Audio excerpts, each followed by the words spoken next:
doon sa gate ni Kevin. Ito, pinakura na pala ito ni ano. Lalagay na sila mga tulos. Nagbago hanggang doon na.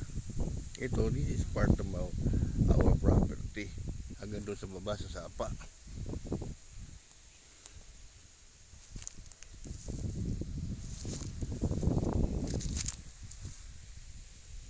So, kaya nagtatayo na ng kubo. Nagtayo na ng kubo dyan si Fernando.